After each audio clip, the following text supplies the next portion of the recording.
गीता 18 के श्लोक नंबर 62 में भगवान स्वयं कह रहे हैं कि अर्जुन उस परमेश्वर की शरण में जा जिसकी कृपा से परम शांति व शाश्वत स्थान अर्थात सतलोक को प्राप्त होगा। वो परमेश्वर कौन है, कहां है, कैसा है, जानने के लिए कृपया अवश्य सुनिए जगत गुरु तत्वदर्शी संत रामपाल जी महाराज के अमृत वचन। दर्शकों, संत भाषा में पृथ्वीलोक को खोखापुर भी कहा जाता है। यहाँ एक पल का भी भरोसा नहीं किसके साथ कब क्या हो जाए। मृत्यु तो ऐसी घटना है जो बिना किसी संकेत के घटित हो जाती है और फिर उसका दुख पूरे परिवार को प्रभावित कर देता है। गोरखपुर की ज्योति जी के जीवन को भी इनके भाई तथा बहन की मृत्यु ने इतना प्रभावित किया कि इनका परंपरागत साधनाओं से मन उठ गया। एक ही हफ्ते में जब इन्होंने भाई तथा बहन को मृत्यु के मुंह में जाते देखा तो सब साधनाएं व्यर्थ लगने लगी। इनका अपनी जिंदगी से ऐसा मन उठा कि वो कहने लगी कि हमारी सुबह नहीं हो तो अच्छा है। इसी बीच इन्होंने आस पड़ोस के लोगों की नफरत भी झेली। इनकी जिंदगी नरक से भी बदतर हो गई थी। दुखों का दौर चल ही रहा था, तभी ईश्वर की कृपा इनके ऊपर हुई और इन्हें मिली तत्व ज्ञान से परिपूर्ण विचार रखने वाले तत्वदर्शी संत रामपाल जी महाराज जी की शरण। संत जी से नाम दीक्षा लेने के उपरांत इनका जीवन पूरी तरह बदल गया। जहां वे मृत्यु के कहर से पीड़ित थीं, वहां अब इन्होंने जीवन जीना सीखा। इनके माता पिता को इनकी शादी में दहेज की चिंता थी। संत जी के ज्ञान से प्रभावित होकर इन्होंने दहेज मुक्त विवाह किया।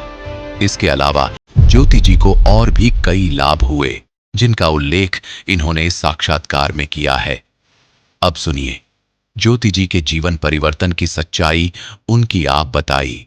नमस्कार जी। सत साहेब जी। क्या नाम है बहन जी आपका? ज्योति दासी। बहन जी आप कहाँ से आए हैं? गोरखपुर यूपी से। बहन जी संत रामपाल जी महाराज से नाम दीक्षा आपने कब ली? 20 सितंबर 2013 को मालिक की शरण में हम आए, संत रामपाल जी महाराज की शरण में हम आए। संत रामपाल जी महाराज से नाम दीक्षा लेने से पहले क्या आप कोई भक्ति साधना करते थे? जी हाँ, करते थे। जो हिंदू धर्म में चलते आ रहे हैं, सभी देवी देवताओं के भक्ति करना, व्रत रहना, ये सब हम करते थे। 9 दिन का व्रत रहना, दुर्गा जी का नवरात्र, ये सारी भक्ति हम करते थे। बहन जी आप जो नवरात्रों के व्रत करते थे उनसे आपको क्या लाभ हुए? सर लाभ तो कुछ नहीं हुए, बस करते थे ऐसे जैसे हमारे पूर्वज करते आ रहे थे, बस ऐसे ही करते थे। लाभ तो कुछ ऐसा विशेष हुआ नहीं हम 4 भाई बहन थे और मेरे छोटा भाई था और उसका ऐसे 14 साल का था। 2 दिन उसको फीवर हुए, उसको हॉस्पिटल में एडमिट कराया और उसकी हालत और ख़राब होती चली गई। तो उसको बड़े हॉस्पिटल में ले गए, सिटी में ले गए गोरखपुर में, तो वहाँ एडमिट कराया। 2 दिन वो एडमिट रहा, वो बचा नहीं, वो ख़त्म हो गया। उसको घर पर लेकर आए, मेरी बड़ी बहन थी, उनको देखा, उनकी दिमाग की नस फट गई और वो भी 3 दिन एडमिट रही, वो भी नहीं बची। 1 हफ्ते में हमारे दोनों भाई बहन चले गए। फिर हमारी बिल्कुल आस्था हट चुकी थी इन देवी देवताओं से। फिर 1 साल हमारे मम्मी पापा नहीं मान रहे थे, वो लोगों के कहने पे कई सारे बाबाओं के पास गए और रात भर हम लोग बैठे रहते थे ठंडियों में ऐसे उनके सामने हाथ जोड़ के, और वो पता नहीं क्या क्या करके, और वो ऐसे भभूत वगैरह देते थे, घर में बांध लो, ये कर लो, आपके बच्चे बच जाएंगे। ऐसा हुआ कुछ नहीं, उससे हमारी संतुष्टि नहीं हुई, बस ऐसे ही करते आ रहे थे। बहन जी आपने बताया कि आप दुर्गा माता की पूजा करते थे और उससे आपको कोई लाभ नहीं हुआ, बल्कि आपकी नज़रों के सामने आपके भाई और बहन की मौत हो गई। तो फिर संत रामपाल जी महाराज की जानकारी आपको कैसे मिली? भैया हमारे घर के पास हमारे गांव में एक भगत जी थे जो पहले से संत रामपाल जी महाराज के शरण में थे। तो उनको संत रामपाल जी महाराज की प्रेरणा हुई, तो वो आए हमारे पापा से, बोले कि आप लोग बहुत दुखी हो, आप क्यों नहीं हमारे गुरु हैं संत रामपाल जी महाराज, उनके मतलब ज्ञान सुनो और उनसे दीक्षा लो, आपको सर्व सुख होने लगेंगे। तो हमारे पापा जी माने नहीं पहले, फिर सारे लोग मतलब कई सारे भगत आसपास के सब समझाए कि चलो भगत जी आप चलो। फिर मेरे पापा आए, हम लोग नहीं आए। फिर हमारे पापा आए, उन्होंने नाम दीक्षा लेकर वो गए। फिर वो बोले कि चलो तुम लोग भी चलो। हम बोले हम नहीं जाएंगे, 1 साल से तो हम लोग इतने बाबाओं के पास जा चुके हैं, अब हम नहीं जाएंगे। हम लोग रात दिन मतलब यही मना के सोते थे कि सुबह ना हो। हमारी इतनी दुर्गति हो गई थी हमारी उस घर में कि हम लोगों की नींद नहीं आती थी उस घर में, और यही सोचते थे कि हमारी सुबह ना हो। ऐसा हो गया था, और आसपास के लोग भी हम लोगों से नफरत करने लगे थे कि इनके घर में पता नहीं क्यों ऐसी मतलब ऐसा कुछ हो गया।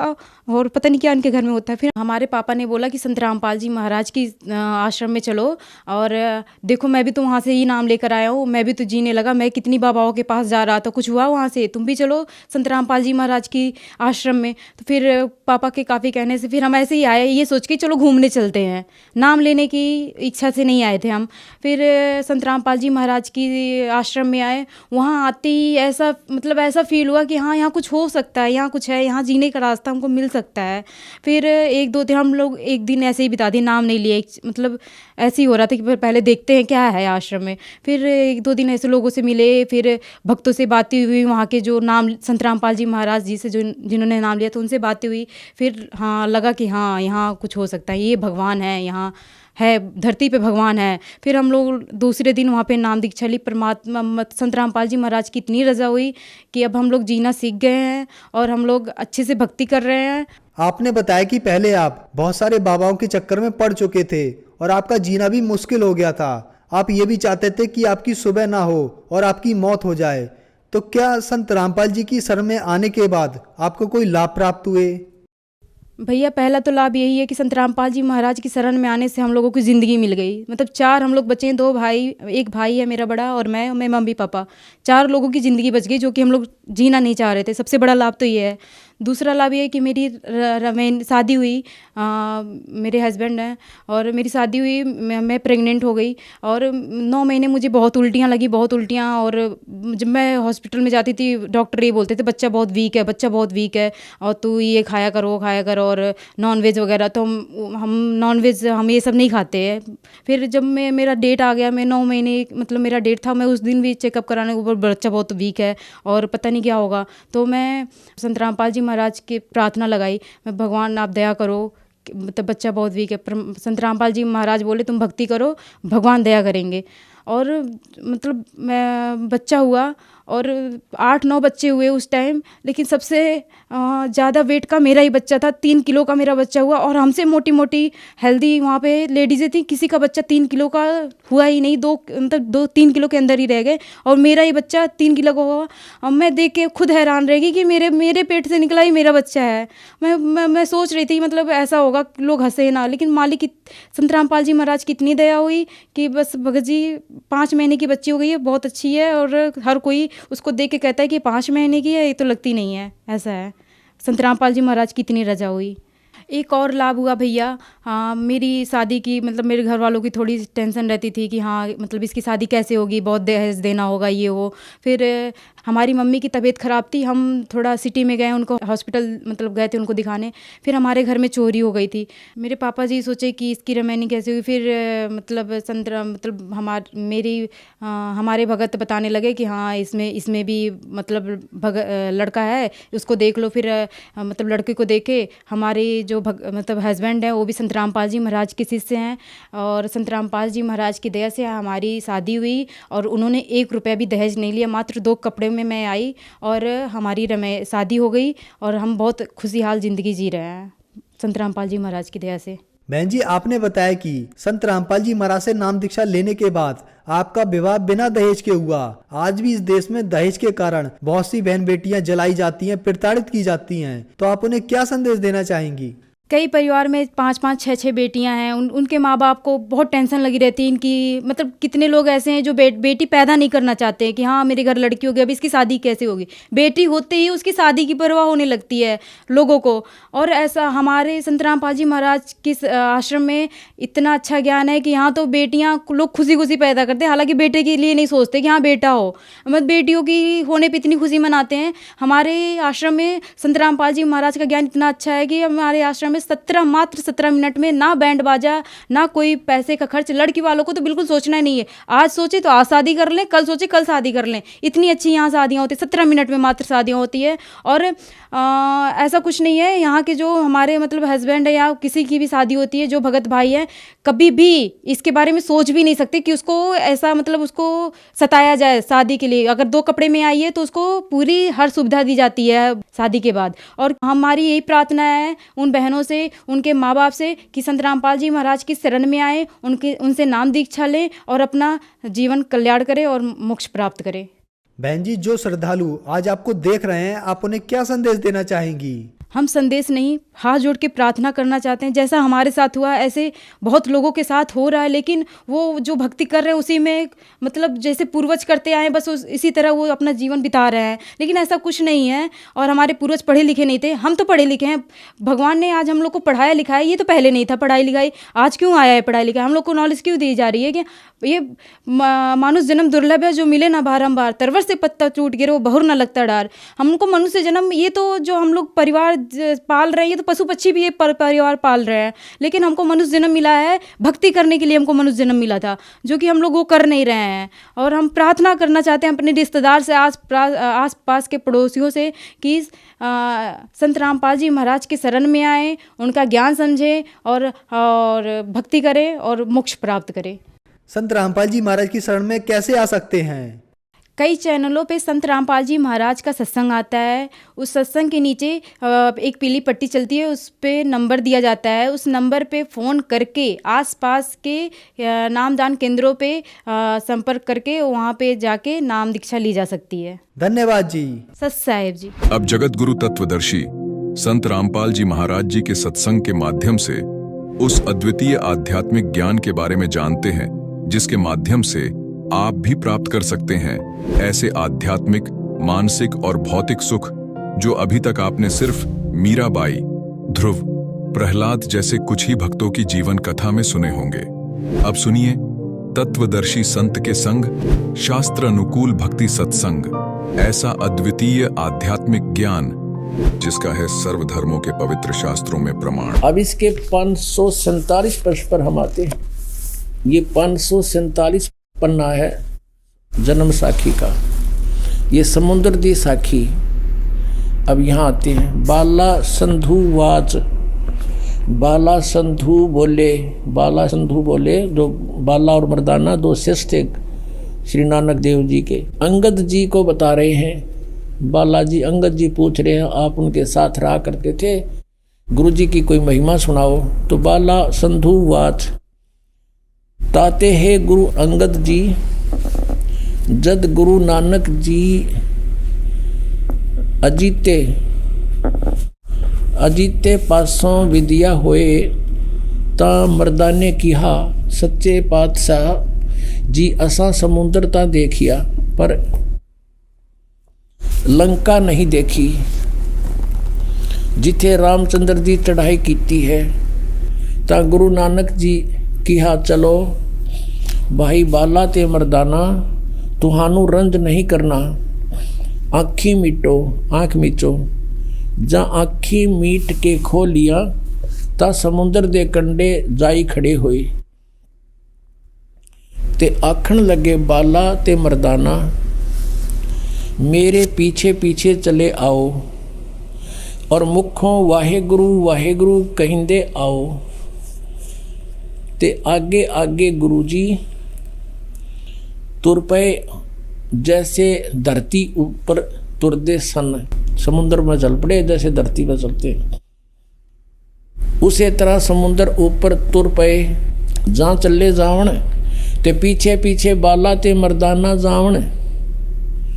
ता मर्दाने विचार कीती कि गुरु नानक देव जी ओम सोहम जपदे जांदे हन।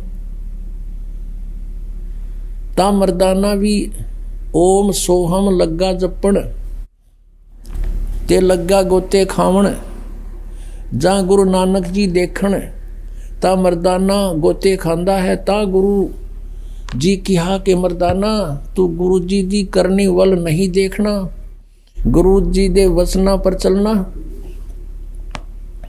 चाहिए। तू मर्दाना ओहे आख जे असा आख्या है। ता मर्दाना फेर लगा वाहेगुरु वाहेगुरु कहन। ता फिर जल ऊपर उसी तरह तुरन लगा।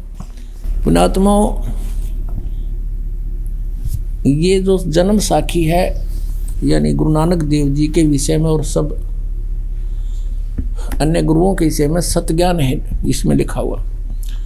अब ये हिंदी की अनुवाद है, पंजाबी शायद ना कईयां के समझ में आई हो, ओम सोम के लिख रखा है ना समझ में आया हो। ये है भाई बाले वाली गुरु नानक देव जी की जन्म साखी। भाई चतर सिंह जीवन सिंह अमृतसर से ये छपी है। भाई बालेवाल गुरु नानक देव जी की जन्म साखी, पंजे साहिब और 10 पातशाह का जीवन संपूर्ण साखी सही दर्ज। भाई चतर सिंह जीवन सिंह अमृतसर प्रकाशक है इसके 559 पृष्ठ पे है। ये समुद्र दी साखी। एक दिन मर्दा ने कहा कि महाराज मेरा मन चाहता है कि समुद्र में जो लंका है वहां का भ्रमण किया जाए। तो ऐसे ही चलते चलते अब ये सारा ये आ गया कि आगे आगे गुरुजी ओम सोहम का जाप करते चले जा रहे थे। वो पंजाबी ना समझ में आई होती, हिंदी में ननक रखी है।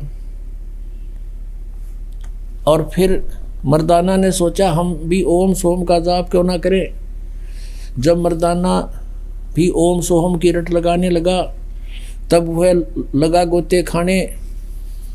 गुरुजी पीछे पीछे तो हंसकर कहने लगे कि ये मर्दाने से इसका धर्म है कि वह गुरु के बताए मार्ग पर चले, इसलिए तू फिर वाहे गुरु जप, तेरा उसी से कल्याण है। पुण्यात्माओं ऐसा क्यों कहा गुरु नानक देव जी ने? स्वयं तो जाप जप रहे सतनाम का और शिष्यों को कह रहे हैं ये नहीं जपना, क्योंकि उनको आदेश था उस परम पिता का, धर्मदास तो लाख दुहाई, ये सार नाम किते बार न जाई, सार शब्द बार जो पढ़ी, बिचली पीढ़ी हंस न तेरही। गुरु नानक देव जी को परमात्मा मिले थे सचखंड से आकर के, अपने लीला अनुसार सभी अच्छी आत्माओं को मिलते हैं जैसे वेद बताते हैं। और उनसे कह दिया था कि ये नाम जपो तुम, ये सतनाम जपो, ये है 2 अक्षर का नाम। और वो ये राधा स्वामी वाले ने कहा 2 अक्षर जो गुरुमुख जापे वो एक गुरु पूरा कहा है जो 2 अक्षर का वेद बतावे। 3 नाले तो पूरे को नहीं तो 5 अक्षर के बतावे है। अब 2 अक्षर का ये है जो आपके समक्ष कहा। और गुरु नानक देव जी ने इसलिए मना कर दिया था मर्दाने को कि कहीं आने वाले समय में कोई इस नाम को जाप ना कर ले और वेद खुल जावे, क्योंकि गुरु नानक देव जी जैसे महापुरुष उनको भगवान चाहिए था, समाज नहीं। उन्होंने परमात्मा की आज्ञा का पालन किया। इस मंत्र का किसी को थर्ड पर्सन को भेद नहीं दिया, सेकंड को भी नहीं दिया। और ये प्रमाणित जरूर कर दिया कि मैं यूं नाम जप्या करता, इससे मेरा मोक्ष हुआ। आज वो सतनाम पुण्यात्मा आपको मिल गया है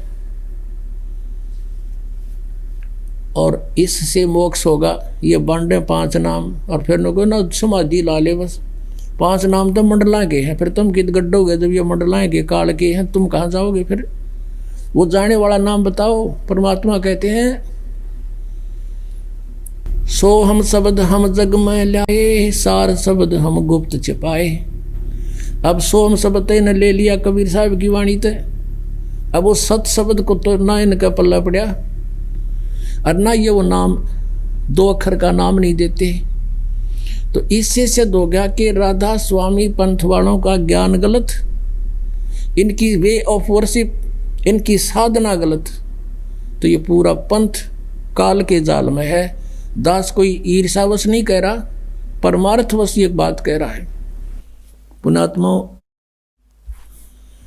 ये जन्म साखी एक सरदार के बच्चे ने ला कर दी हमारे को, जब इस ज्ञान से परिचित हो गया।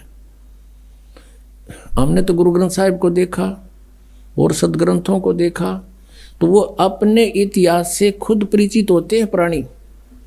उसने लाकर बताया कि जी आपने आज दृढ़ विश्वास हो गया हमारे कि इसी मंत्र को गुरु साहिब जाप करा करते थे।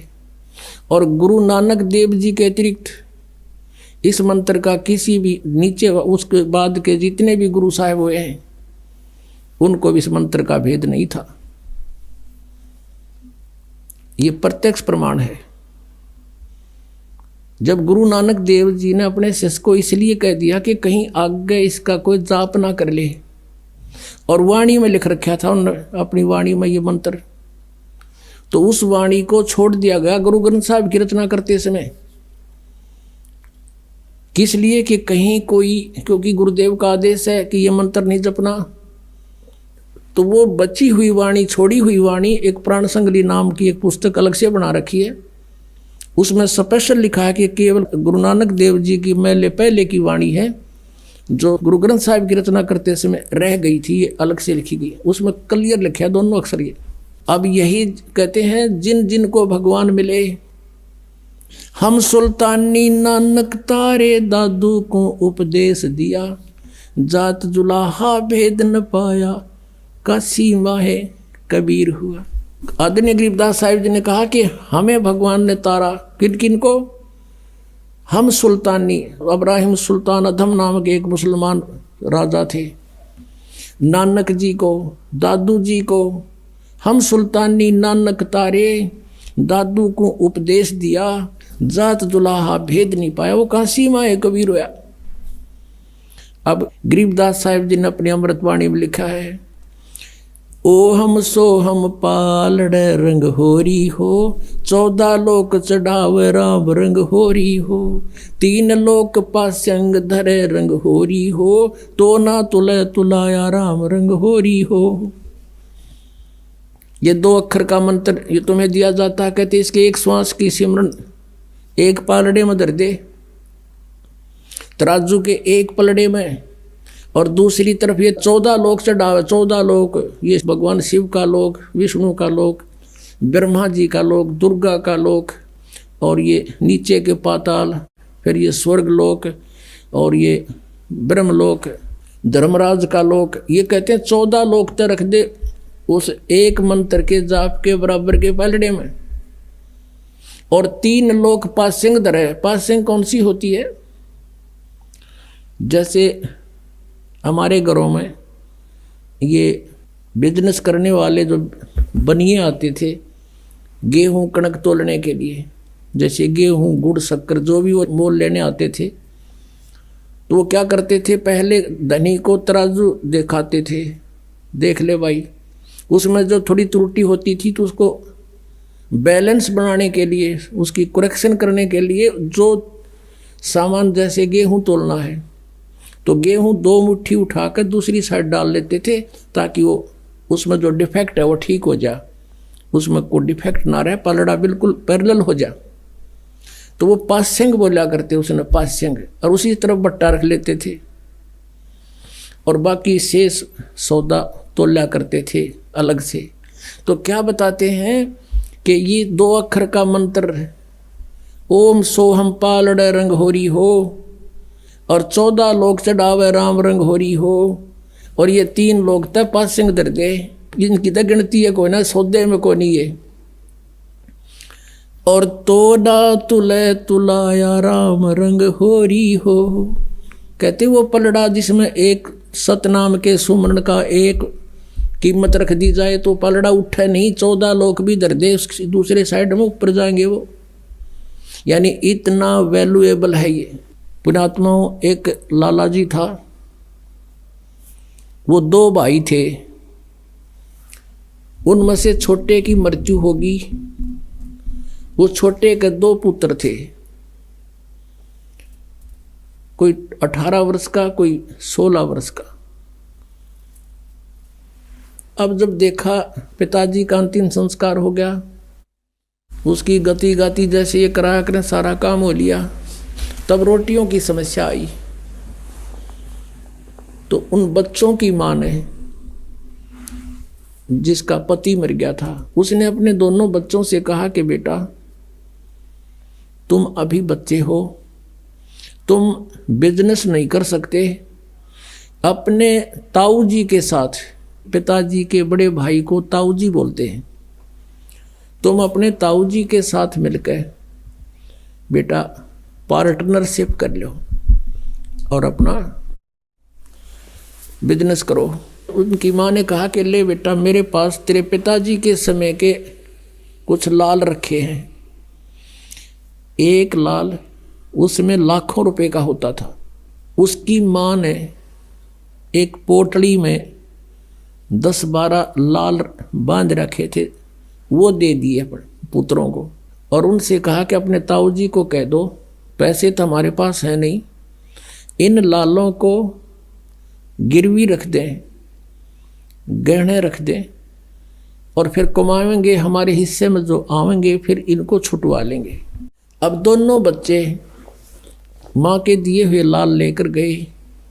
ताऊ जी से प्रार्थना की, ताऊ जी मेरी माँ ने कहा है हम अभी बच्चे हैं, हम बिजनेस नहीं कर सकते, पैसा हमारे पास है नहीं, ये लाल ले लो, इनको गिरवी रख लो, इनके बदले कुछ धन ले लो, हमारा पार्टनरशिप कर लो।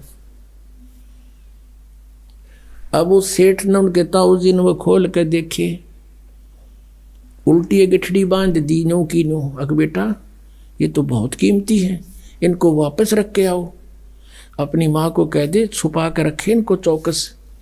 और बेटा ऐसी कोई बात नहीं, मैं पार्टनरशिप करता हूँ और मेरा वहाँ पर उधार चलती है, उधार जुआ के लाऊंगा तुम्हारे को और फिर देते रहेंगे धीरे धीरे, जरूरत होगी जब ले लेंगे लाल को। और तेरी माँ को कह अच्छी तरह सुरक्षित रखे इनको। दोनों बच्चे वापस आए, माँ से कह दिया कि माँ ताऊ जी ने ऐसे ऐसे बोला है। तो माँ ने बोली भाई ठीक से, ये रख दूंगी छुपा के, कभी ले लियो बेटा जब आवश्यकता हो। अब उसके ताऊ जी ले गया उनको, दोनों बच्चों को दूसरे शहर में। वहाँ उस बच्चों की पहचान करानी चाहिए कि ये समझ लें लाल और लालड़ी के वेद को।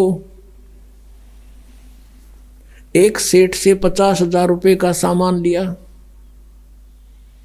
उधार पर। जहाँ वो रुके हुए थे धर्मशाला में, आकर उनके ताऊ जी ने कहा बेटो, अपने भतीजों से कहा कि लो ये लाल उस सेठ को देकर आओ जिससे 50,000 रुपये का सौदा हमने उधार लिया है, और उसको कहना कि ये लाल है, ये रख लो और हम आपके 50,000 रुपये दे जाएंगे, लाल ले जाएंगे। दोनों भाई गए, सेठ जी से कहा सेठ जी हमारे ताऊ जी ने ऐसे ऐसे कहा है, ये लाल आप रख लो और हम आएंगे आपके 50,000 रुपये दे देंगे, अपना लाल ले जाएंगे।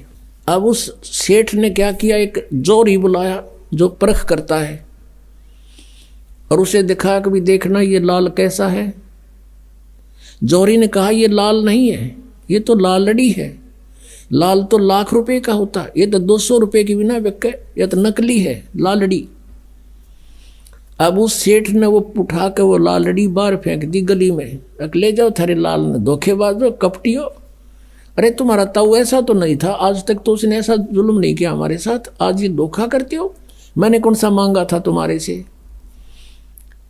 यानी 100 सुनाई और वो बालक शर्मिंदे हो गए। उठा के उस लालड़ी को आगे और ढीला सा मुंह छोड़ रखा। उनका ताऊ जी बोला बेटा क्या बात होगी। वो कहने लगे ताऊ जी लाला जी घड़ा निकम्मा आदमी है, वो तो बहुत गलत बोलता है, हमारे लाल को लालड़ी बता रहा है। और एक आदमी बुलाया उसने पता नहीं कैसे चेक किया, ने बोला तो लालड़ी है, और गली में फेंक दी। और कहने लगा तुम्हारा ताऊ जी ऐसा तो नहीं था, धोखे भी करने लगा हमारे साथ। वो ताऊ जी ने तो खेल खेले रखा था, फिर देखा अरे बेटा ओहो, अरे ये लाल तो देख इधर रखा था भाई, मेरे से धोखे से दिया गया बेटा, ये तो सचमुच लालड़ी है, ले ये दे क्या वो लाल उसको और कहो देखो हमारे ताऊ जी का धोखा लग गया, उसका तुम्हारा विश्वास डट कर कहो। दोनों भाई फिर गए, अकेले लाला जी मेरे ताऊ का धोखा लग गया था, ले ये हलाल है। उसने सेठ ने फिर बुलाया जोरी, वो पारखू, उसने आते ही देखते करके वो टेस्ट ने बोला हाँ ये हलाल है, ये हलाल है। अब सेठ कहता उन बच्चों को अग देख तुम्हारे आंख दी हो तो ये हलाल है, और वो लालड़ी थी। अब उन दोनों बच्चों को ऐसा झटका लगा, उन्होंने घनी गौर से पहचान कर ली लाल और लालड़ी की। अब वापस आ गए घर पे। उनके ताऊ जी ने कहा बेटा जाओ अपनी माँ से वो लाल ले आओ और उनको गिरवी रख देंगे किते, अरे चलेंगे दोबारा तो घनी उधार होगी अपने, उनको दे देंगे किते। अच्छा ताऊ जी भी गए, वो भागे गए दोनों। माँ कहाँ बेटा आ गए तुम, आ गए, आ जाओ रोटी खाओ। अक नहीं पहले वो लाल दे, वो लाल दे। और ताऊ जी के ऊपर बहुत कर्जा हो गया है, उधार हो गई है, गिरवी रख के उनको अपना काम चलाएंगे। अगले बेटा वो माँ लाइट काट के आगे छड़ी, अरे बेटा नो के नो रखे हैं। बच्चा ने सोची इब देखते लाल है कि लालड़ी, वो खोल के देखिए वो सारी लालड़ी थी। बच्चों ने वहीं पटक दी, अक माँ आप तो बहुत भोली हो, इनमें तो लाल एक भी नहीं है, ये तो सारी लालड़ी है। लाल तो लाख रुपए का होता है, ये 200 रुपए की भी नहीं। उनकी माताजी कहने लगी बेटा मुझे तो पता नहीं, तेरे पिताजी के समय के रखे थे, मैंने सोचा लाल होंगे ये। अब वो बच्चे लेकर नहीं गए वो लालड़ी अपने ताऊ जी के पास, जाके कहने लगे ताऊ जी मेरी माँ ना बड़ी भोली है, उनमें लाल तो एक भी को नहीं, सारी लालड़ी है।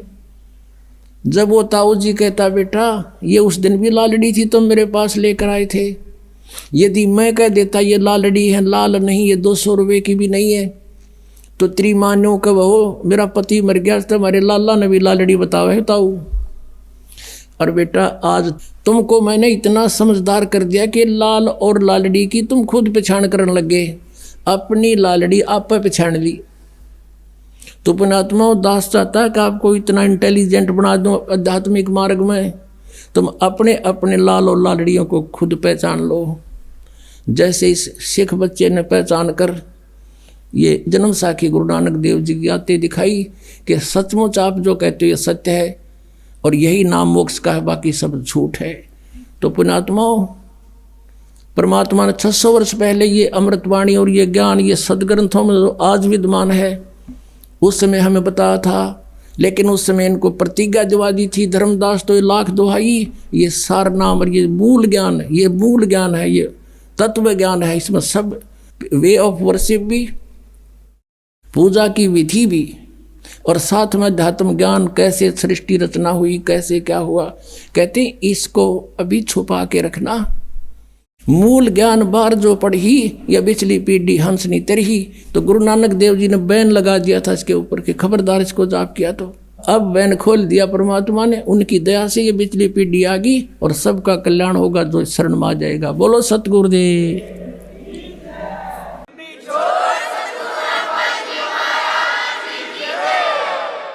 परम पिता परमात्मा पूर्ण ब्रह्म सारी सृष्टि के रचनहार कुल मालिक कबीर देव जी, कबीर साहिब जी, अल्लाहु अकबर, अल्लाह कबीर, कबीर देव, ये हमारे पिता हैं, परम पिता हैं,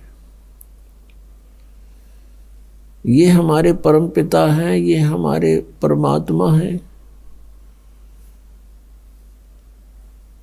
और हम यहाँ काल के जाल में कष्ट उठा रहे हैं। हम आजीवन एक पेट को पूरा करने में ही अपना जीवन व्यर्थ कर देते हैं और ये कार्य अधूरा ही रह जाता है, हमारे जाने का समय आ जाता है। परमात्मा कहते हैं तुम कहाँ आकर के फंस गए, तुम कहाँ रह रहे हो, विचार करो, ये कोई जीवन है। लेकिन परमात्मा को ये भी मालूम है कि इनके बस की बात नहीं। काल भगवान ने आपको विवश कर रखा है, इसने बड़े सुनियोजित तरीके से अपने को यहाँ फंसा रखा है। ब्रह्मा जी, विष्णु जी, शिव जी तक भी ये अपने ही भाई हैं, हम वहीं से चलकर आए हुए हैं। जो अच्छी आत्माएं होती हैं उनको ये अपने पुत्र के रूप में जन्म दे करके यहाँ अपने आहार के लिए व्यवस्थक प्रबंधक बनाता है और इनको एक एक गुण युक्त कर देता है। रजगुण युक्त ब्रह्मा जी, सतगुण विष्णु जी और तम गुण युक्त शिव जी को बना दिया। अब इनके बस की बात नहीं, इनके अंदर से एक ऐसी तरंग निकलती है जो इन 3 लोक के प्राणियों को प्रभावित कर रही है। भले ये भगवान अपनी राजधानियों में रहते हैं, शिव जी शिवलोक में, विष्णु जी विष्णु लोक में, ब्रह्मा जी ब्रह्मा लोक में। लेकिन इनसे निकल रही वो तरंगें हमें यहाँ प्रभावित कर रही है। जैसे एक मकान के अंदर, रसोई के अंदर मिर्चों का छौंक लग रहा है, वो साकार वस्तु मिर्च यानी छौंक लग रहा है रसोई में, और तीसरे दूसरे अन्य कक्षों में बैठे हुए व्यक्तियों को भी छींकें आ रही हैं। इस प्रकार उन छींकों को रोकना भी जीव के बस का नहीं। ठीक इसी प्रकार इन तीनों भगवानों के शरीर से ऐसी तरंग निकल रही है जैसे मिर्च से निकल रही है, और वो हमें प्रभावित कर रही है, जिसके आधार से हम रजोगुण प्रभावित हो जाते हैं, संतान उत्पत्ति करते हैं। इतना प्रबल प्रेशर इस काल ने जीव के ऊपर डाल रखा है। फिर सांसारिक सुख, कार कोठी बंगले बनाना, ये भी उसी रजोगुण के प्रभाव से हम यहाँ लगे रहते हैं, इसी व्यवस्था में। दूसरा सतोगुण का जो विष्णु जी के अंदर से जो सतोगुण की तरंग निकल रही है, उनसे हम एक दूसरे में मोह हमारा ऑटोमेटिकली हो जाता है, न चाहते हुए भी, और इतना प्रबल हो जाता है कि हमारे बस की बात नहीं है, हम संतान या संपत्ति से मोह हटा लें। इसको सतिथि बोलते हैं, ये शुद्ध हिंदी का सतिथि, यानी ये पड़े रहे यहाँ, इनका जी लग गया रहे। और तीसरे का आपने पता ही है, भगवान शिव जी तो कल्याण करते हैं, शंकर जी के अंदर से निकल रही तरंग ये हमें क्रोधित करती है। ना जाने छोटी सी बात पर तू मैं और भयंकर युद्ध का रूप धारण कर लेती है, न जाने कितने प्राणी मर जाते हैं। तो परमात्मा को मालूम है कि ये विवश कर रखे हैं, इतना समय नहीं छोड़ रखा है इस काल ने कि कभी ये सोच ले भगवान के बारे में। यदि कहीं जाते भी हैं किसी स्थान पर, तो रास्ते में भी और आते जाते भी, और वहाँ 10 मिनट बेशक थोड़ा बहुत जिस पूजा में गए हैं 2-4 मिनट ध्यान लग जाना, तो फिर भी ध्यान उस बार ये व्यवस्था में रहता है। तो काल ने ये व्यवस्था सुनियोजित तरीके से कर रखी है कि मनुष्य जीवन पाकर ये प्राणी परमात्मा ना बचले, और बजाय कोशिश करे तो गलत बजाय शास्त्र विधि त्याग का मनमानी पूजाएं करे, ताकि ये मेरे जाल में पड़ा रहे। वो दयालु परमात्मा आते हैं जिनको हम छोड़कर आगे थे अपनी नालायकी थे, क्योंकि वो हमारे हैं, हम उसके हैं। अपने का दुख अपनों को ही होता है। हम जितने भी यहाँ दुखी हो रहे हैं, उतना ही परमात्मा भी हमसे दुखी है, हमारे कारण दुखी है। अब कारण क्या था कि सतलोक में इस काल ने गलती की थी, और हमने भी गलती की, क्योंकि हम अपने पिता को छोड़कर ये जब तप कर रहा था इसकी तरफ आसक्त हो गए। हम अपने परमात्मा को छोड़कर हम पतिव्रता पद से गिर गए, और हम इसको चाहने लगे भगवान को छोड़कर, जो हमें सर्व सुख देव था, सारी सुविधाएं थी, वहाँ कोई दुख नहीं था, कोई काम नहीं था, नैष्कर्म में मुक्ति वहाँ प्राप्त होती है, बिना काम किए वहाँ मिलता है आपको। तो हम वहाँ गलती हमने की, जिसका दंड आज हम यहाँ भोग रहे इसके साथ आ गए।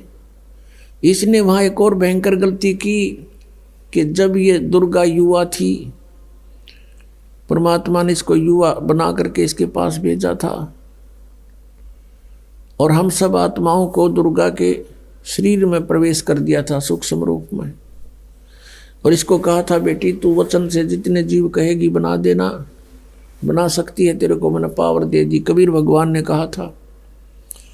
अब इस काल भगवान ने वहाँ इसके साथ बदतमीजी की थी, उस सच्चे लोक में ये बकवाद नहीं चलती। इसने बलात्कार करने की सोची थी, जिस कारण से इसको वहाँ से निष्कासित कर दिया।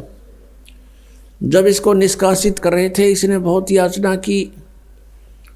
एक सहजदास नाम के परमात्मा के प्रथम जनपुत्र हैं, जो सबसे पहले 16 उत्पन्न हुए थे, उनमें से एक है। उसे याचना की कि मुझे यहीं रखवा दो, प्रार्थना कर दो भगवान ते। उन्होंने प्रार्थना की थी सहजदास ने जाके भगवान के दरबार में, क्योंकि परमात्मा सतलोक के भी टॉप मोस्ट प्लेस पर विराजमान है। तो परमात्मा ने कहा था भेज दो यहां से, ये रखने योग्य नहीं है। तब सहजदास ने आके कह दिया कि मैं तो अर्ज करी अनुरागी, अब तुम विषय लोक जाओ बढ़वागी।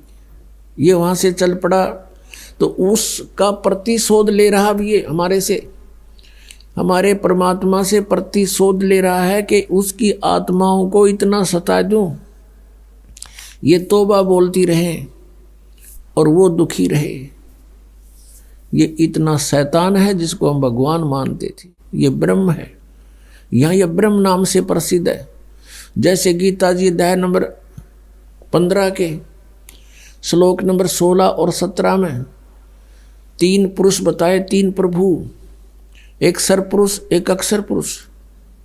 सरपुरुष तो ये ब्रह्म है, अक्षर पुरुष ये परब्रह्म है। संतों की वाणी में एक पारब्रह्म शब्द है, वो पारब्रह्म परब्रह्म के लिए नहीं। पार माने सबसे पार, सबसे लास्ट वाला, टॉप मोस्ट, यानी सुप्रीम गॉड। तो ये अक्षर पुरुष ये परब्रह्म है। और इन दोनों के लोकों में और इनका सब ये नाशवान है, इनका शरीर ये सभी नाशवान है, जीवात्मा किसी की नहीं मरती। 15वें अध्याय के 17वें श्लोक में कहा कि उत्तम पुरुष है तू अन्य। उत्तम पुरुष यानी पुरुषोत्तम, श्रेष्ठ परमात्मा तो कोई और है, समर्थ, और वही तीनों लोकों में प्रवेश करके सबका धारण पोषण करता है। वो अविनाशी परमात्मा है, उसको परमात्मा कहते हैं। फिर 15वें अध्याय के 18वें श्लोक में ये कहता है कि मैं तो इसलिए पुरुषोत्तम प्रसिद्ध हो गया कि मेरे अंतर्गत जितने प्राणी हैं उनसे मैं उत्तम, उनसे श्रेष्ठ हूँ, उनसे तगड़ा हूँ। जो 21 ब्रह्मांड में है ये मेरे से कम शक्ति के हैं, मैं इनसे ज़्यादा शक्ति वाला हूँ, इसलिए मैं पुरुषोत्तम प्रसिद्ध हो रहा हूँ। लोक वेद के आधार से, दंत कथाओं से मैं पुरुषोत्तम नहीं। पुरुषोत्तम तो 17वें श्लोक में बता दिया, वो कोई और है। तो ऐसे ये काल जो है यहाँ पर ये ब्रह्म नाम से प्रसिद्ध हो रहा है, लेकिन ये ब्रह्म नहीं है। ब्रह्म मीन परमात्मा, लेकिन यहाँ पर ब्रह्म ये प्रसिद्ध हो गया, ब्रह्म कहलाता है। इसलिए उस कंप्लीट गॉड को, उस पूर्ण परमात्मा को डिफाइन करने के लिए ये तीनों बताने पड़ गए, ब्रह्म, परब्रह्म और परम अक्षर ब्रह्म। अभी आपने सुने संत रामपाल जी महाराज के मंगल प्रवचन। आइए अब सुनते हैं संत रामपाल जी महाराज से नाम दीक्षा लेकर सतभक्ति करके अद्भुत लाभ प्राप्त करने वाले अनुयायी के विचार। श्री गुरु ग्रंथ साहिब जी का पाठ और अरदास का महत्व हर सिख के जीवन का एक अहम हिस्सा होता है। इसी श्रद्धा भावना को अपने जीवन का महत्वपूर्ण हिस्सा मानकर जुड़े थे कपूरथला पंजाब के सतनाम सिंह जी। इनकी दिनचर्या ही गुरुबाणी के पाठ और अरदास से शुरू हुआ करती थी। ये पढ़ने से इन्हें ये ज्ञान हुआ कि श्री गुरु ग्रंथ साहिब जी और कबीर साहिब जी की वाणी में ऐसे गूढ़ रहस्य छिपे हैं जिन्हें बिना सतगुरु के समझ पाना मुश्किल है। सतनाम जी को भी फिर तभी से एक सच्चे गुरु की तलाश थी। अपनी इसी खोज में सतनाम जी ने इंटरनेट पर रिसर्च किया और महापुरुषों के सत्संग सुनने प्रारंभ करें। तभी इन्हें जगत गुरु तत्वदर्शी संत रामपाल जी महाराज जी का सत्संग सुनने का सौभाग्य प्राप्त हुआ। 24 सितंबर 2011 वह शुभ दिन, जिस दिन इनका भाग्य उदय हुआ और इन्हें वह नाम मिला जिसका जाप स्वयं श्री गुरु नानक देव जी भी किया करते थे। दर्शकों, संत जी से जुड़ने के बाद सतनाम जी को सिर्फ आध्यात्मिक लाभ ही नहीं बल्कि शारीरिक, आर्थिक और मानसिक लाभ भी प्राप्त हुए हैं, जिसका पूरा ब्यौरा बयां कर रही है ये सच्ची कहानी। सुनिए सतनाम जी की अपनी मुंह जुबानी। सर नमस्कार। नमस्कार जी। सर क्या नाम है आपका? मैं सतनाम ਸਿੰਘ ਸਨ of ਜਗੀਰ ਸਿੰਘ, ਪਿੰਡ ਇਬਰਾਹੀਮਵਾਲ, ਜ਼ਿਲ੍ਹਾ ਕਪੂਰਥਲਾ, ਤਹਿਸੀਲ ਭਲੱਥ, ਪੰਜਾਬ, ਇੰਡੀਆ ਦਾ ਰਹਿਣ ਵਾਲਾ ਹਾਂ। सर संत रामपाल जी महाराज जी से नाम दीक्षा लेने से पहले आप क्या भक्ति साधना करते थे? ਮੈਂ ਸਿੱਖਾਂ ਦੇ ਘਰ ਹੋਣ ਕਰਕੇ ਪੰਜਾਂ ਬਾਣੀਆਂ ਦਾ ਪਾਠ ਕਰਦਾ ਸੀ, ਬਹੁਤ ਹੀ ਲਗਨ ਦੇ ਨਾਲ। ਜਿਸ ਤਰ੍ਹਾਂ ਮੈਂ ਸਵੇਰੇ 3 ਵਜੇ ਉੱਠਦਾ ਸੀ, ਉਸ ਤੋਂ ਬਾਅਦ ਪਹਿਲੇ ਮੈਂ ਆਪ ਇਸ਼ਨਾਨ ਕਰਦਾ ਸੀ, ਉਸ ਤੋਂ ਬਾਅਦ ਫਿਰ ਜਿਹੜੇ ਮੈਂ ਤਖਤ 'ਤੇ ਬੈਠਦਾ ਸੀ ਉਸ ਨੂੰ ਵੀ ਇਸ਼ਨਾਨ ਕਰਾਉਂਦਾ ਸੀ, ਔਰ ਉਸ ਤੋਂ ਬਾਅਦ ਮੈਂ ਸੁੱਚੇ ਧੋਤੇ ਹੋਏ ਬਸਤਰ ਪਹਿਨ ਕੇ ਉਸ ਦੇ ਉੱਪਰ ਤਖਤ 'ਤੇ ਬੈਠ ਕੇ ਫਿਰ ਮੈਂ ਪੰਜਾਂ ਬਾਣੀਆਂ ਦਾ ਪਾਠ ਕਰਦਾ ਸੀ। ਉਸ ਤੋਂ ਬਾਅਦ ਅਰਦਾਸ ਕਰਦਾ ਸੀ। ਦਿਨੇ ਮੈਂ ਸਤਨਾਮ ਵਾਹਿਗੁਰੂ ਦਾ ਜਾਪ ਕਰਦਾ ਸੀ, ਸ਼ਾਮ ਨੂੰ ਰਹਿਰਾਸ ਔਰ ਅਰਦਾਸ ਕਰਦਾ ਸੀ, ਸੌਣ ਲੱਗੇ ਫਿਰ ਕੀਰਤਨ 16 ਅਰਦਾਸ ਕਰਦਾ ਸੀ। ਇਹ ਮੇਰਾ ਕਈ ਸਾਲਾਂ ਦਾ ਨਿਤਨੇਮ ਸੀ ਜੋ ਮੈਂ ਕਰਦਾ ਸੀ, ਅਤੇ ਮੇਰੇ ਖਿਆਲ ਬਣਿਆ ਕਿ ਮੈਂ ਸਿੱਖ ਹੋਣ ਦੇ ਕਰਕੇ ਕਿ ਸਾਡਾ ਗੁਰੂ ਗ੍ਰੰਥ ਸਾਹਿਬ ਜੋ ਨੇ ਉਹ ਸਾਡੇ ਗੁਰੂ ਨੇ, ਅਤੇ ਗੁਰੂ ਗ੍ਰੰਥ ਸਾਹਿਬ ਨੂੰ ਵੀ ਪੜ੍ਹਨਾ ਚਾਹੀਦਾ। ਅਤੇ ਮੈਂ ਫਿਰ 4 ਸੈਂਚੀਆਂ 4 ਭਾਗ ਹੁੰਦੇ ਆ, ਉਹ ਮੈਂ ਘਰ ਲੈ ਕੇ ਆਇਆ ਅਤੇ ਮੈਂ ਸਾਰੇ ਗੁਰੂ ਗ੍ਰੰਥ ਸਾਹਿਬ ਮਹਾਰਾਜ ਦੀ ਬਾਣੀ ਨੂੰ ਪੜ੍ਹਿਆ, ਅਤੇ ਉੱਥੋਂ ਮੈਨੂੰ ਇਹ ਪਤਾ ਲੱਗਿਆ ਕਿ ਕੋਈ ਸਾਧੂ ਸੰਤ ਗੁਰੂ ਬਣਾਉਣਾ ਚਾਹੀਦਾ ਹੈ। ਅਤੇ ਫਿਰ ਮੈਂ ਇੱਕ ਗੁਰੂ ਬਣਾਇਆ ਜੋ ਨੰਗਲੀ ਸਾਹਿਬ ਡੇਰਾ ਹੈ ਯੂਪੀ ਦੇ ਵਿੱਚ, ਜਿਨ੍ਹਾਂ ਤੋਂ ਸ਼੍ਰੀ ਅਨੰਦਪੁਰ ਧਾਮ ਡੇਰੇ ਵੀ ਨਿਕਲੇ ਹੋਏ ਨੇ। ਉਹ ਨੰਗਲੀ ਧਾਮ ਤੋਂ ਹੀ ਇੱਕ ਗੁਰੂ ਸਨ ਜੋ ਬਟਾਲੇ 'ਚ ਰਹਿ ਰਹੇ ਸਨ, ਉਹਨਾਂ ਦਾ ਨਾਮ ਸੀ ਸ਼ਬਦ ਜੋਗਾਨੰਦ ਮਹਾਰਾਜ ਜੀ। ਉਹਨਾਂ ਤੋਂ ਮੈਂ ਨਾਮ ਪ੍ਰਾਪਤ ਕੀਤਾ, ਅਤੇ ਉਹ ਨਾਮ ਸੀ ਸੋਹੰਗ ਸ਼ਬਦ। ਅਤੇ ਉਸ ਦੇ ਜਪਣ ਦੀ ਵਿਧੀ ਇਸ ਤਰ੍ਹਾਂ ਸੀ ਕਿ ਸੋ ਸ਼ਬਦ ਜਿਹੜਾ ਹੈ ਉਹ ਅੰਦਰ ਲੈਣਾ, ਔਰ ਹੰਗ ਸ਼ਬਦ ਜਿਹੜਾ ਉਹ ਬਾਹਰ ਨਿਕਾਲਣਾ, ਉਹਦੀ ਇਹ ਵਿਧੀ ਸੀ। ਉਹ ਸ਼ਬਦ ਫਿਰ ਮੈਂ ਬਹੁਤ ਹੀ ਲਗਨ ਦੇ ਨਾਲ ਜਾਪ ਕਰਦਾ ਹੁੰਦਾ ਸੀ, ਉੱਠਦੇ ਬੈਠਦੇ ਸੌਂਦੇ। ਫਿਰ ਮੈਂ ਇੱਕ ਵਾਰ ਜਦੋਂ ਇੱਕ ਪੁਸਤਕ ਪੜ੍ਹੀ ਕਬੀਰ ਸਾਹਿਬ ਮਹਾਰਾਜ ਦੀ, ਅਤੇ ਉਹਦੇ ਵਿੱਚ ਉਹ ਪੁਸਤਕ ਦੇ ਵਿੱਚ ਬਾਣੀ ਸੀ ਕਰ ਨੈਣੋ ਦੀਦਾਰ ਮਹਿਲ ਮੇ ਪਿਆਰਾ ਸਾ। ਉਹਦੇ ਵਿੱਚ ਇਹ ਦੱਸਿਆ ਸੀ ਕਿ 7 ਲੋਕ ਜਾਣਦੇ ਸ਼ਬਦ ਕਿਹੜੇ ਨੇ। ਅਤੇ ਉਹ ਫਿਰ ਜਿਹੜੇ ਮੇਰੇ ਗੁਰੂ ਜੀ ਸਨ ਉਹ ਮਹੀਨੇ ਵਿੱਚ ਇੱਕ ਵਾਰ ਮੇਰੇ ਘਰ ਆਉਂਦੇ ਸਨ, ਸਤਸੰਗ ਕਰਦੇ ਸਨ ਗੁਰਦੁਆਰੇ। ਅਤੇ ਮੇਰੇ ਘਰ ਉਹ ਜਦੋਂ ਆਏ ਤਾਂ ਮੈਂ ਉਹਨਾਂ ਨੂੰ ਕਿਹਾ ਜੀ ਮੈਂ ਇਸ ਤਰ੍ਹਾਂ ਕਬੀਰ ਸਾਹਿਬ ਦੀ ਬਾਣੀ ਪੜ੍ਹੀ ਆ, ਕਰ ਨੈਣੋ ਦੀਦਾਰ ਮਹਿਲ ਮੇ ਪਿਆਰਾ ਹੈ, ਅਤੇ ਉਹਦੇ ਵਿੱਚ ਇਹ ਸ਼ਬਦ ਨੇ ਕਿ 7 ਲੋਕ ਕਿਸ ਤਰ੍ਹਾਂ ਜਾਇਆ ਜਾ ਸਕਦਾ, ਅਤੇ ਇਹ 7 ਲੋਕ ਦੇ ਸ਼ਬਦ ਮੈਂ ਪੜ੍ਹੇ ਆ। ਅਤੇ ਉਹਨਾਂ ਨੂੰ ਜਦੋਂ ਮੈਂ ਇਹ ਕੁਐਸਚਨ ਕੀਤੇ ਅਤੇ ਉਹਨਾਂ ਨੇ ਅੱਖਾਂ ਥੱਲੇ ਨੂੰ ਕਰ ਲਈਆਂ ਅਤੇ ਮੈਨੂੰ ਕੁਝ ਨਹੀਂ ਦੱਸਿਆ। ਅਤੇ ਮੈਂ ਫਿਰ ਗੁਰੂ ਹੋਣ ਕਰਕੇ ਮੈਂ ਉਹਨਾਂ ਨੂੰ ਅੱਗੋਂ ਕੁਛ ਨਹੀਂ ਬੋਲਿਆ। ਫਿਰ ਉਹ ਮੇਰੇ ਘਰ ਰਾਤ ਰਹੇ ਔਰ ਚਲੇ ਗਏ। ਫਿਰ ਉਹ ਮਹੀਨੇ ਬਾਅਦ ਆਏ ਅਤੇ ਫਿਰ ਮੈਂ ਉਹਨਾਂ ਨੂੰ ਉਹੀ ਕਿਹਾ ਜੀ ਮੈਨੂੰ ਉਹੀ ਰਸਤਾ ਦੱਸੋ ਜੋ ਕਬੀਰ ਸਾਹਿਬ ਮਹਾਰਾਜ ਨੇ ਦੱਸਿਆ ਹੈਗਾ ਇਹ 7 ਲੋਕ ਜਾਣਦਾ। ਅਤੇ ਉਹਨਾਂ ਨੇ ਫਿਰ ਥੱਲੇ ਨੂੰ ਧਿਆਨ ਕਰ ਲਿਆ, ਅਤੇ ਉਹ ਫਿਰ ਮੇਰੇ ਕੋਲ ਰਾਤ ਰਹਿ ਕੇ ਚਲੇ ਗਏ। ਔਰ ਮੈਂ ਫਿਰ ਪਰਮਾਤਮਾ ਨੂੰ ਸਾਕਸ਼ਾਤ ਕਰਕੇ ਅਰਦਾਸ ਕੀਤੀ, ਬੇਨਤੀ ਕੀਤੀ ਕਿ ਪਰਮਾਤਮਾ ਇਹ ਰਸਤੇ ਬਾਰੇ ਹੁਣ ਮੈਨੂੰ ਤੁਸੀਂ ਦੱਸੋ ਜੇ ਤੁਸੀਂ ਇਹ ਦੱਸਿਆ। ਅਤੇ ਉਹ ਫਿਰ ਪਰਮਾਤਮਾ ਨੇ ਮੈਨੂੰ ਇਸ ਚੀਜ਼ ਦੀ ਆਵਾਜ਼ ਦਿੱਤੀ ਆਤਮਾ ਦੇ ਵਿੱਚ ਕਿ ਨੈੱਟ 'ਤੇ ਇਸ ਚੀਜ਼ ਦੀ ਖੋਜ ਕਰੋ। ਫਿਰ ਮੈਂ ਨੈੱਟ 'ਤੇ ਇਹ ਚੀਜ਼ ਦੀ ਖੋਜ ਕਰਨੀ ਸ਼ੁਰੂ ਕੀਤੀ, ਅਤੇ ਧਾਰਮਿਕ ਲਿਟਰੇਚਰ ਤਾਂ ਮੈਂ ਪਹਿਲਾਂ ਹੀ ਬਹੁਤ ਜ਼ਿਆਦਾ ਪੜ੍ਹਿਆ ਹੋਇਆ ਸੀ, ਸਤਸੰਗ ਵੀ ਮੈਂ ਬਹੁਤ ਜ਼ਿਆਦਾ ਮਹਾਂਪੁਰਖਾਂ ਦੇ ਸੁਣੇ ਹੋਏ ਸਨ। ਤੋ ਫਿਰ ਮੈਂ ਨੈੱਟ 'ਤੇ ਜਦੋਂ ਸਤਸੰਗ ਸੁਣੇ ਬਹੁਤ ਜ਼ਿਆਦਾ ਮਹਾਂਪੁਰਖਾਂ ਦੇ, ਅਤੇ ਇੱਕ ਦਿਨ ਜਦੋਂ ਕਿਰਪਾ ਹੋਈ ਤਾਂ ਮੈਂ ਨੈੱਟ ਚਾਲੂ ਕੀਤਾ ਅਤੇ ਸੰਤ ਰਾਮਪਾਲ ਜੀ ਮਹਾਰਾਜ ਜਿਹੜੇ ਸੀ ਉਹ ਸਤਸੰਗ ਕਰ ਰਹੇ ਸਨ, ਅਤੇ ਉਹ ਇਹ ਦੱਸ ਰਹੇ ਸਨ ਕਿ ਕਿਹੜੇ ਸੰਤ ਕਿਹੜੇ ਕਿਹੜੇ ਨਾਮ ਦੇ ਰਹੇ ਨੇ, ਰਾਧਾ स्वामी वाले संत ਕਿਹੜੇ ਨਾਮ ਦੇ ਰਹੇ ਨੇ, ਬਾਪੂ ਆਸਾ ਰਾਮ ਕਿਹੜੇ नाम दे रहे हैं। सर जब आप सिख धर्म के अनुसार सभी पूजाएं कर रहे थे तो सर हम आपसे जानना चाहते हैं कि आप संत रामपाल जी महाराज जी की शरण में कैसे आए, और आपकी जो परमात्मा पाने की चाह थी, सतलोक जाने की जो आपकी इच्छा थी, या सतलोक के बारे में जो जानकारी आपको चाहिए थी वो आपको जानकारी कैसे मिली? ਹਾਂ ਉਹ ਫਿਰ ਮੈਂ ਜਦੋਂ ਨੈੱਟ 'ਤੇ ਸੰਤ ਰਾਮਪਾਲ ਜੀ ਮਹਾਰਾਜ ਦਾ ਸਤਸੰਗ ਸੁਣਿਆ ਤਾਂ ਮੈਨੂੰ ਪਤਾ ਲੱਗ ਗਿਆ ਕਿ ਮੈਂ ਉਹ ਪਹਿਲੇ ਵੀ ਪੁਸਤਕ ਪੜ੍ਹੀ ਸੀ ਕਬੀਰ ਸਾਹਿਬ ਦੀ। ਉਹ ਫਿਰ ਮੈਂ ਜਦੋਂ ਸਤਸੰਗ ਸੁਣਿਆ ਤਾਂ ਗੁਰੂ ਜੀ ਇਹ ਦੱਸ ਰਹੇ ਸਨ ਕਿ ਰਾਧਾ ਸੁਆਮੀ ਵਾਲੇ ਕਿਹੜਾ ਨਾਮ ਦੇ ਰਹੇ ਨੇ, ਸੰਧਾਸੋਂ ਜੀ ਕਿਹੜਾ ਨਾਮ ਦੇ ਰਹੇ ਨੇ, ਬਾਪੂ ਆਸਾ ਰਾਮ ਜੀ ਕਿਹੜਾ ਨਾਮ ਦੇ ਰਹੇ ਨੇ। ਹਾਂ, ਤਾਂ ਉਹ ਸੰਤ ਰਾਮਪਾਲ ਜੀ ਮਹਾਰਾਜ ਸਾਸੰਗ ਕਰ ਰਹੇ ਸਨ ਤੇ ਉਹਦੇ 'ਚ ਉਹ ਦੱਸ ਰਹੇ ਸਨ ਕਿ ਇਹ ਜੋ ਨਾਮ ਜਾਪ ਕੀਤਾ ਗੁਰੂ ਨਾਨਕ ਦੇਵ ਜੀ ਮਹਾਰਾਜ ਨੇ, ਕਬੀਰ ਸਾਹਿਬ ਨੇ, ਔਰ ਵੀ ਬਹੁਤ ਜ਼ਿਆਦਾ ਜੋ ਭਗਤ ਹੋਏ ਆ, ਤੇ ਉਹੀ ਨਾਮ ਬਾਰੇ ਮੈਂ ਪੜ੍ਹਿਆ ਸੀ ਕਬੀਰ ਸਾਹਿਬ ਦੀ ਬਾਣੀ ਦੇ ਵਿੱਚੋਂ। ਤੇ ਜਦੋਂ ਮੈਂ ਉਹ ਸੁਣਿਆ ਤੇ ਮੇਰੇ ਆਤਮਾ ਨੇ ਸਵੀਕਾਰ ਕਰ ਲਿਆ ਕਿ ਇਹੀ ਗੁਰੂ ਜੋ ਹੈ ਸੰਤ ਰਾਮਪਾਲ ਜੀ ਪੂਰਨ ਗੁਰੂ ਨੇ। ਤਾਂ ਫਿਰ ਮੈਂ ਉਹ ਫੋਨ ਨੈਟ ਤੋਂ ਲੈ ਕੇ ਤੇ ਮੈਂ ਫੋਨ ਕੀਤਾ ਤੇ ਮੈਂ ਪੁੱਛਿਆ ਵੀ ਮੈਂ ਇਹ ਨਾਮ ਲੈਣਾ ਚਾਹੁੰਦਾ ਸੰਤ ਰਾਮਪਾਲ ਜੀ ਮਹਾਰਾਜ ਜੀਆਂ ਤੋਂ। ਤਾਂ ਮੈਂ ਫਿਰ ਬਰਵਾਲੇ ਪਹੁੰਚ ਗਿਆ ਸੰਤ ਰਾਮਪਾਲ ਜੀਆਂ ਦੇ ਆਸ਼ਰਮ, ਤੇ ਉੱਥੇ ਜਾ ਕੇ ਮੈਂ ਫਿਰ 24/9/2011 ਨੂੰ ਪ੍ਰਥਮ ਨਾਮ ਪ੍ਰਾਪਤ ਕੀਤਾ। सर, आपने बताया कि आपने संत रामपाल जी महाराज जी के सत्संग सुने और आपने उनसे नाम दीक्षा ली, और आप सतलोक के बारे में जानना चाहते थे, और आप ये भी जानना चाहते थे कि सतलोक कैसे जाया जा सकता है। तो क्या संत रामपाल जी महाराज जी से नाम दीक्षा लेने के बाद क्या आपकी जो तलाश थी वो पूरी हुई?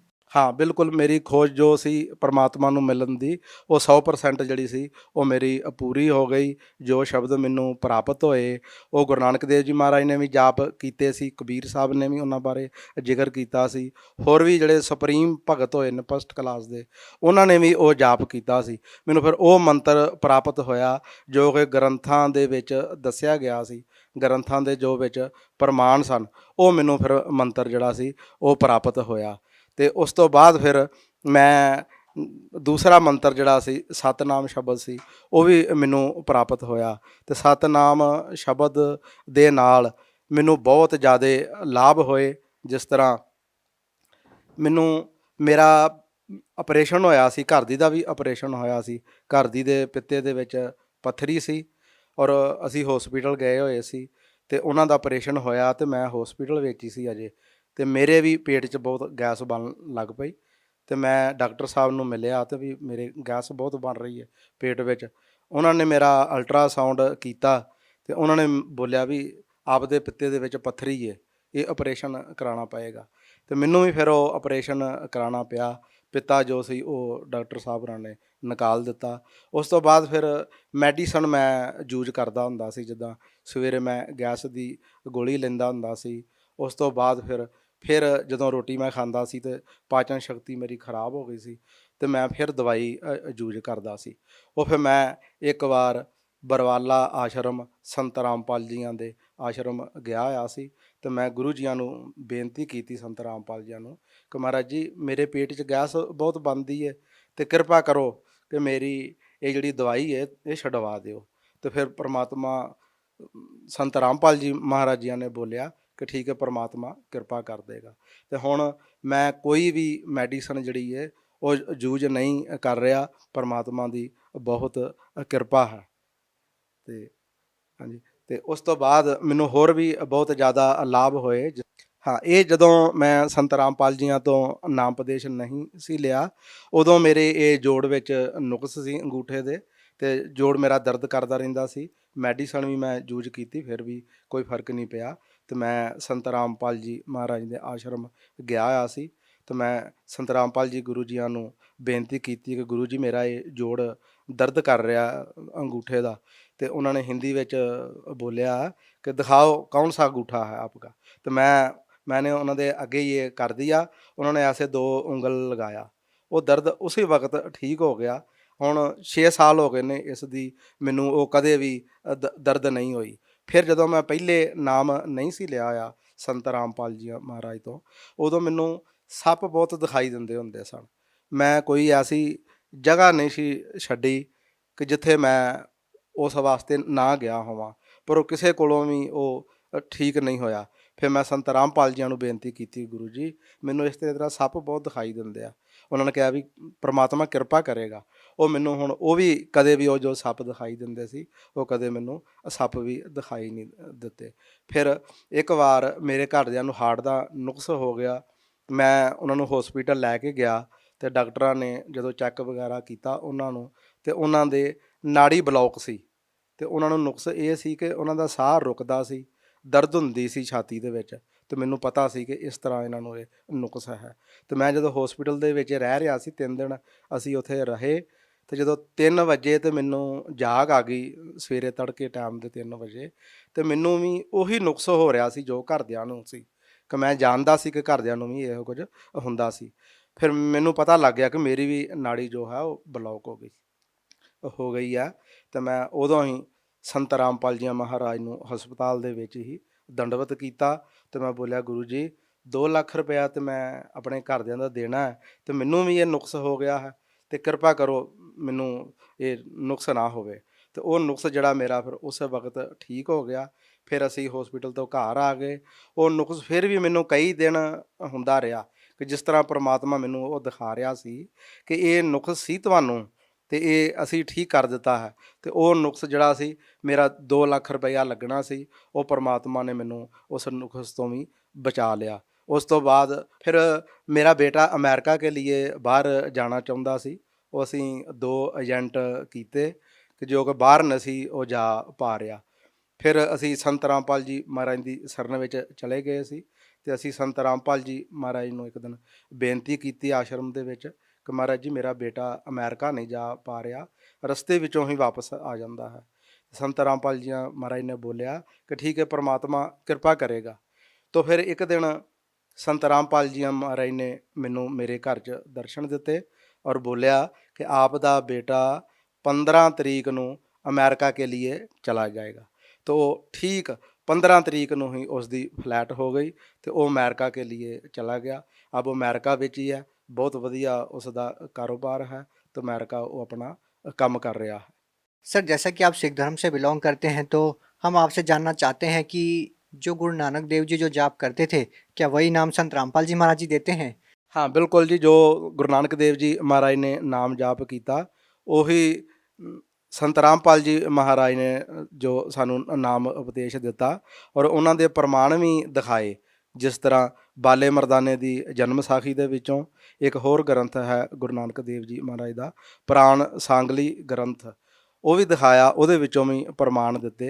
तो वो ये जो नाम है संत रामपाल जी महाराज दे रहे, ये प्रमाणित ज्ञान है, ग्रंथां दे विच ज्ञान है। तो जो सुप्रीम भगत होए हैं उन्होंने इस नाम जाप किया, इस नाम जाप का। सर, आप भगत समाज को क्या संदेश देना चाहते हैं? देखो जी, मैं भगत समाज नूं यही बेनती करांगा कि वो संत रामपाल जी महाराज जी का सत्संग सुन।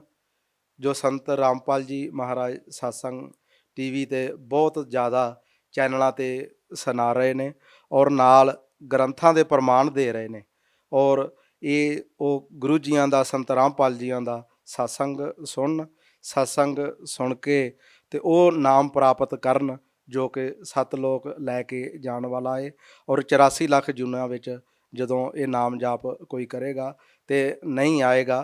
तो जो ये नाम लैना चाहुंदा है वो जदों टीवी च सत्संग चलदा है तो थल्ले एक लाइन चलदी है, उहदे विच फोन ने भी किथे किथे ये नाम जो है मिलता है। वो फोन तो तुसी पता कर सकते हो कि साडे नेड़े तो नेड़े किहड़ा नामदान स्थान है, तो तुसी नाम लैके ते ये 84 लाख जुनिया तो आत्मा नूं बचा सकते हो। सत साहब जी, बहुत बहुत धन्यवाद आपका। हाँ, धन्यवाद जी आपका भी।